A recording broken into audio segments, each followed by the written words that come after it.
এখন যেই ক্ষেত্র প্রথম ক্ষেত্র যেটা আমি বললাম যে বিশ্বাসগত দিক দিয়ে ছোট শিরক হয়, এটাকে আকীদাগত দিকও বলা হয়। আকীদার বাংলা সাধারণ অর্থ হচ্ছে বিশ্বাস। তো বিশ্বাস জনিত বিষয়ে যে ছোট শিরকগুলি হয়, বিশ্বাসের ক্ষেত্রে যে ছোট শিরকগুলি হয়, সেগুলোকে বলা হয় কালবি ইবাদত, আন্তরিক ইবাদত। কারণ কাজটা অন্তরের মাধ্যমে সংঘটিত হয়, সেই কারণে একে আন্তরিক ইবাদত বলা হয়। আন্তরিক ইবাদতে ছোট শিরক, বিশ্বাস জনিত বিষয়ে ছোট শিরক। এটাকে আবার শিরকে খাফি বলা হয়, বাংলায় বলে অনেকে শিরকে খফি। শিরকে খফি মানে যেটা অপ্রকাশ্য, গোপন শিরক, গোপন ভাবে হয়, ডাইরেক্টলি বোঝা যায় না, অন্তরের সাথে সম্পর্ক। এই জন্য এর নাম কেউ গোপন শিরক, কেউ শিরকে খাফি, কেউ ইবাদতে কালবিয়া শিরক, কেউ বলেছেন বিশ্বাস জনিত বিষয়ে ছোট শিরক। উদাহরণ, 1 নম্বর, আন্তরিক দিক দিয়ে অপ্রকাশ্য ভাবে যে শিরক ঘটিত হয়, ছোট শিরক সংঘটিত হয়, তার মধ্যে 1 নম্বর ক্ষেত্র বা 1 নম্বর বিষয় হচ্ছে, 1 নম্বর উদাহরণ উপমা হচ্ছে রিয়া। রিয়াটা কি জিনিস? আরবি শব্দ এর কি নাম? রিয়া। রিয়া হলো যে মানুষ তার সৎ আমল, নেকির কাজ এমন করে প্রকাশ করে যেন অন্যরা তার সেই সৎ আমলটা দেখতে পায়, তারা যেন পছন্দ করে এবং তারা যেন ওর প্রশংসা করে, আর তারা যেন ওকে বাহবা দেয়। সৎ আমল করা, নেকির কাজ করা এই উদ্দেশ্যে যে অন্য মানুষ আমার এই নেকির কাজটা দেখুক, দেখে আমাকে ভালোবাসুক, আমাকে বাহবা দিক, আমার এই কাজে আমাকে আমার প্রশংসা করুক। এটাকে কি বলা হয়? এটাকে রিয়া বলা হয়। বলবেন ভাই কেমন এটা হতে পারে? জি হতে পারে। একজন মানুষ নামাজ আদায় করছে, এমন সময়ে তার বন্ধু কিংবা তার শিক্ষক বা কোনো হুজুর বা তার চেয়ে সম্মানীয় কোনো ব্যক্তি বা ইত্যাদি ব্যক্তি তার পাশে আসে, এটা দেখে তখন সে মনে মনে ভাবছে যে নামাজটা একটু ভালো করে পড়ি। তখন একটু রুকু লম্বা করছে, দীর্ঘ করছে, সেজদা দীর্ঘ করছে, খুশু বাড়িয়ে দিচ্ছে। এখানে তার উদ্দেশ্যটা কি হলো? যে ইবাদত করার সময় অন্যের কি পাওয়া? ভালোবাসা পাওয়া, সন্তুষ্ট পাওয়া, অন্যকে খুশি করা, অন্যকে দেখানোর উদ্দেশ্য। একে কি বলে? একেই রিয়া বলে। অনুরূপ কোন ব্যক্তি সাজদা দিয়েছে, দেওয়ার সময় দেখা গেল তার কপালে কিছু ধুলাবালি লেগে গেছে, ও ধুলাবালি গুলা মুছছে না। বাইরে আসছে, মানুষ বলবে হ্যাঁ মাশাআল্লাহ আজকে এই ব্যক্তি সাজদা দিয়েছে, হ্যাঁ, এবং কোনো খেয়ালই নাই, একেবারে সাজদায় কপালে ধুলা আর বালি ইত্যাদি লেগে আছে, পরহেজগার মানুষ। ধরে নেন কোন এক ব্যক্তি জালসাতে, যখন আমাদের দেশে বিশেষ করে জালসা হয়, বক্তারা বলেন, বক্তাদের এরকম বলা বিরাট ভুল। বক্তা বলেন যে কে আছেন 10,000 টাকা দান দিবেন। এখন কোন এক ব্যক্তি গেছেন আপনাদের বিদেশ থেকে, দেওয়ার পর উঠে গেল, আমি দিব 10,000। এখানে এই 10,000 কে আছে দিবে, কেউ উঠছে না। উঠছে কিসের উদ্দেশ্যে? যে মানুষ যেন বলে হ্যাঁ লোকটা দানি, লোকটা দান করতে পারে, লোকটার কাছে টাকা আছে। তাহলে ও এই সৎ আমল দানটা করার সময় কি আশা করছে? মানুষের বাহবা পাওয়া, মানুষের প্রশংসা পাওয়া, মানুষের কাছে প্রসিদ্ধ হওয়া, এটা আশা করছে। এটাকেই কি বলে? এটাকে রিয়া বলে। অনুরূপ কেউ দেখা গেল নিজের সৎ আমলগুলি বন্ধুর কাছে ইত্যাদি মানুষের কাছে বর্ণনা দিচ্ছে, যেন মানুষ বলে হ্যাঁ, যেমন অনেকে বলে আমি বাড়িতে গেলাম, যাওয়ার পরে এই করলাম, সেই করলাম, এতগুলো মিসকিন ইত্যাদি দিলাম, মসজিদে দিলাম, মাদ্রাসা দিলাম, এতিমখানা দিলাম, অমুক তমুক। কিসের কারণে বলছে? যেন মানুষেরা ওকে বলে, তার বন্ধুরা বলে যে হ্যাঁ এ দানি ব্যক্তি আর দান করতে পারে বা ওকে ভালোবাসে, এই কারণে সে এই বর্ণনাগুলি দিচ্ছে। এরকম আমল করাকে কি বলা হয়? এটাকে বলা হয় রিয়া। এই কাজগুলি কিসের মাধ্যমে ঘটে? অন্তর দিয়ে ঘটে। আন্তরিক ইবাদতে শিরক হচ্ছে। এই কাজগুলি অপ্রকাশ্য হচ্ছে, গোপনে হচ্ছে, সেজন্য একে খাফি বলা হচ্ছে। ভাইরা, এখানে শিরক কিভাবে হলো? কারণ শিরক মানে আল্লাহর সাথে অংশী করা, তাই না? কিন্তু এখানে শিরকটা কিভাবে হলো? দেখেন, এখানে শিরক হওয়ার শিরক এভাবে হলো যে ইবাদত যেটা আপনি নেকির কাজ করছেন, এটা খালেস কার জন্য হবে? আল্লাহর জন্য হবে। প্রত্যেক ইবাদত খাঁটি ভাবে আল্লাহর জন্য হবে, এটা আল্লাহ তাআলার আদেশ। আল্লাহ তাআলা কোরআনে বলছেন ওমা উমিরু ইল্লা লিয়াবুদুল্লাহ মুখলিসিনা লাহুদ্দিন, তোমাদেরকে আদেশ করা হয়নি কিন্তু খাঁটি ভাবে তোমরা একমাত্র আল্লাহর জন্য কি করবে? ইবাদত করবে।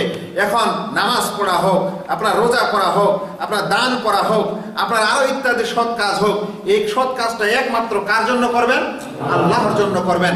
কোন মানুষ ওই সৎ কাজটা আল্লাহর জন্য করতে যাওয়ার পর কিছুটা মানুষের জন্য করে দিল।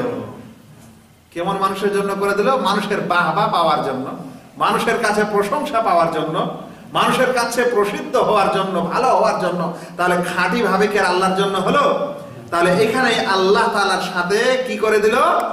অংশী করে দিল। খাঁটি আর থাকলো না, অংশী হয়ে গেল। সেই কারণে এই আমলকে বলা হচ্ছে শিরক, কিন্তু এই আমল হচ্ছে ছোট শিরক। শুনেন, এটা তখন ছোট শিরক যখন কোন ব্যক্তি আল্লাহরও সন্তুষ্টি চাইবে এবং মানুষেরও সন্তুষ্টি চাইবে, তখন কি হবে? ছোট শিরক হবে। কিন্তু কোন মানুষ যদি আবার আল্লাহরই সন্তুষ্ট চাই না, শুধু মানুষেরই চাচ্ছে, আর ওই কারণে সাথে আমল করছে, তাহলে ওলামায়ে কেরাম বলেছেন যে এরকম লোক বিরাট বিপদের মুখে, এটা কুফরি ও নেফাকে পৌঁছে যেতে পারে। কোন একটা সৎ আমল পুরাপুরি কার জন্য করে দিল? মানুষের সন্তুষ্টির উদ্দেশ্যে করে দিল। কারণ ইবাদত হবে আল্লাহর সন্তুষ্টির উদ্দেশ্যে, মানুষের জন্য না। ও পুরো আমলটা মানুষের জন্য করে দিয়েছে, তাহলে এই মানুষ বড় বিপদে আছে, বড় শিরক ও কুফরি হওয়ার সম্ভাবনা। কিন্তু তখন ছোট শিরক হয় যখন এই সৎ আমলটি আল্লাহর জন্য করে এবং মানুষের বাহবা পাওয়ার জন্য করে, তখন ছোট শিরক হয়। শুনেন, এখানে কয়েকটি ইম্পর্টেন্ট বিষয়, যে যখন কোনো মানুষের কোনো আমলে রিয়া হয়, লোক দেখানো ভাব চলে আসে বা থাকার সম্ভাবনা থাকে, তখন তিনটি ক্ষেত্র হতে পারে। এক নম্বর, সম্পূর্ণ আমলটি মূলত রিয়া হিসাবেই শুরু করেছে। সম্পূর্ণ আমলটি সমূলে মূলত কিসে? লোক দেখানো বা বাবার উদ্দেশ্যেই সে কি করছে? আমলটি করছে। এরকম যদি হয় তাহলে স্পষ্ট দলিল আকারে, দলিল প্রমাণ, এটা প্রমাণিত যে তার পুরো আমলটা বাতিল হয়ে যাবে। শুরু থেকে আমলটি শুরু হয়েছে কিসের জন্য? রিয়ার উদ্দেশ্যে, লোক দেখানোর উদ্দেশ্যে শুরু করেছে আমলটি, তাহলে পুরো আমলটি কি হয়ে যাবে? বাতিল হয়ে যাবে, কোনো এতে সন্দেহ নেই। কিন্তু এরকম হতে পারে যে আমলটা আল্লাহর জন্য শুরু করেছিল, মাঝখানে রিয়া শুরু হয়ে গেল। হতে পারে না? পারে না? ধরেন নামাজ শুরু করেছে, আলহামদুলিল্লাহ, এক রাকাত পড়েছে, ইতিমধ্যে তার শায়েখ এসেছে বা অমুক তমুক এসেছে, এখন একটু নামাজটা দীর্ঘ করে দিল, তাহলে এখানে কি হয়ে গেল? মাঝখানে শুরু হয়ে গেল রিয়াটা। প্রথমে কাজটা আল্লাহর জন্য শুরু হয়েছিল, কিন্তু মাঝখানে রিয়া শুরু হয়ে গেল। যদি মাঝখানে রিয়া শুরু হয় আর সাথে সাথে যদি সে অন্তর থেকে এটা সরিয়ে দেয় যে না, এর জন্য আমাকে নামাজ লম্বা করা যাবে না, দীর্ঘ করা যাবে না, বরং এটা আল্লাহর জন্য, তাই সে ওই দিকটা ছেড়ে দিয়ে আল্লাহর জন্যই শুরু করে দিল, আবার আসলো মনে, কিন্তু মন থেকে সেটা সরাই দিল, তাহলে সে আমল বাতিল হবে না। তৃতীয় একটি ক্ষেত্র এরকম হতে পারে যে আল্লাহ তাআলার উদ্দেশ্যে শুরু করেছিল, আর মাঝখানে রিয়া শুরু হলো, আর সেই রিয়া গেল না, একেবারে শেষ পর্যন্ত থাকলো ইবাদতটি, তাহলে ওই ইবাদতটি কবুল হবে কি হবে না? ওলামায়ে কেরাম এই বিষয়ে গবেষণামূলক কথা বলেছেন। শেখ ইবনে উসাইমিন রাহিমাহুল্লাহ এই সম্পর্কে আলোচনা করতে গিয়ে বলছেন যে দেখতে হবে যেই ইবাদতটির মাঝখানে রিয়া শুরু হয়েছে, অতঃপর পুরো মাঝখান থেকে নিয়ে শেষ পর্যন্ত রিয়া আছে, তাহলে দেখতে হবে যে ইবাদতটির শেষ অংশটির সম্পর্ক প্রথম অংশটির সাথে রয়েছে কিনা। মানে শেষ অংশটা যদি ছেড়ে দেয় তাহলে প্রথম অংশটা কি বাতিল হয়ে যাবে, না পুরোটাই মিলে একটা ইবাদত? যেমন মনে করেন ভাই, নামাজ শুরু হয়ে যা দিয়ে তাকবীরে তাহরিমা দিয়ে, বা 2 রাকাত নামাজের বেলায় 1 রাকাত প্রথম অংশ, দ্বিতীয় রাকাত দ্বিতীয় অংশ। এখন দ্বিতীয় অংশ বাদ দিলে কি 2 রাকাত নামাজ হয়ে যাবে? না, পুরোটাই অংশ, 1 থেকে নিয়ে 2 পর্যন্ত, 1 থেকে নিয়ে 2 পর্যন্ত। তো শেখ বলছেন যে যদি ইবাদতটি এরকম হয় যে যার শেষেরটার সম্পর্ক প্রথমটার সাথে আছে, আর মাঝখানে রিয়া শুরু হয়েছে, শেষ পর্যন্ত আছে, তাহলে আমলটা বাতিল হয়ে যাবে। কিন্তু যদি আমল এরকম হয় যে প্রথমটা যেটা রিয়া করেছিল রিয়া হয়নি, আর দ্বিতীয় যেটাতে রিয়া হয়েছে, যদি দুটা আলাদা আলাদা আমল হয়, তাহলে যেটাতে রিয়া হয়েছে সেটা বাতিল হবে, আর যেটাতে রিয়া হয়নি সেটা কবুল হয়ে যাবে। যেমন ধরে নেন যে একজন ব্যক্তি দান করলো 50 রিয়াল আল্লাহর উদ্দেশ্যে, অতঃপর আবার কি ভাবলো না ভাবলো, মনে আসলো একটু আরো বেশি করে করি, আবার 100 রিয়াল 200 রিয়াল দিয়ে দিল। কিন্তু ওখানে 200 রিয়াল দেওয়ার সময় ইচ্ছা ছিল যে মানুষেরা একটু দেখো, তাহলে দ্বিতীয় ক্ষেত্রটা কি হয়ে যাবে? রিয়া হলো, আর দ্বিতীয় আমলটা বাতিল হবে, প্রথমটা কবুল হবে। আশা করে বুঝতে পারছেন যে রিয়া কি জিনিস। রিয়া হলো মানুষকে লোক দেখানোর উদ্দেশ্যে সৎ আমলগুলি করা, মানুষের প্রশংসা পাওয়ার জন্য। যদি কোনো আমল সে শুরুই করেছে এই লোক দেখানোর উদ্দেশ্যে বা লোকের বাহবা ও প্রশংসা পাওয়ার উদ্দেশ্যে, তাহলে সেই আমলটা পুরোপুরি বাতিল হয়ে যায়। যদি আল্লাহর উদ্দেশ্যে শুরু করে মাঝখানে রিয়া শুরু হয়, তাহলে সে যদি তৎক্ষণাৎ সে রিয়া তার অন্তর থেকে সরিয়ে দেয়, তাহলে তার আমলটি গ্রহণ হয়ে যাবে ইনশাআল্লাহ। আর আল্লাহর জন্য শুরু করেছে, মাঝখানে রিয়া শুরু হয়েছে, শেষ পর্যন্ত রিয়া ছিল, লোক দেখানোর ইচ্ছা ছিল, তাহলে দেখতে হবে যে ওর শেষ আমলটি প্রথম আমলের সাথে প্রথম আমলের অংশ কিনা। যদি একই অংশ হয় তাহলে পুরো আমলটাই বাতিল হয়ে গেছে। আর দুটা যদি আলাদা আলাদা পার্ট পার্ট করা যেতে পারে, তাহলে যেটাতে রিয়া হয়েছে সেটা বাতিল হবে, যেটা রিয়া হয়নি সেটা বাতিল হবে না।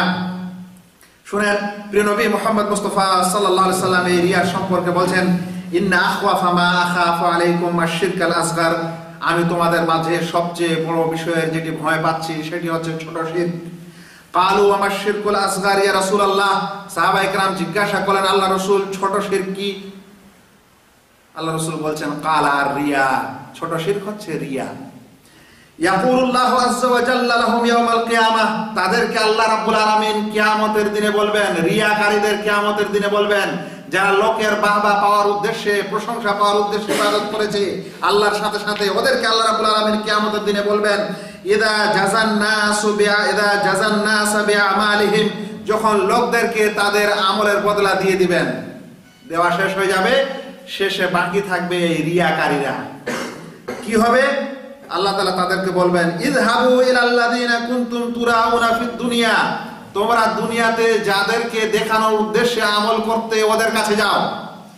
হাল তাজিদুনা ইনদাহুম জাযা, যায় দেখো তো তারা কি তোমাদের কোনো আমলের বদলা দিতে পারে? দুনিয়াতে তোমরা যাদেরকে আমল দেখিয়েছিলে সৎ আমল, ওদের কাছে যাও, ওরা কি এখন তোমাকে কিছু বদলা দিতে পারবে? পারবে? মানুষ ওদিন কি আর বদলা দিতে পারবে?